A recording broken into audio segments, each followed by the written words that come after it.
When I was homeless, I kind of like lost that one part of me, wanting to help people. I wanted to look in the mirror and look at myself and see myself for who I am. Go into the VA, tell them who you are, what you did. There's a lot of resources out there, but you have to put the work in for it. Now, I have my own place where I can help other people.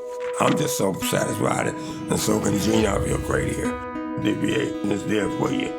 Everything in the world they're going to try to do to help you.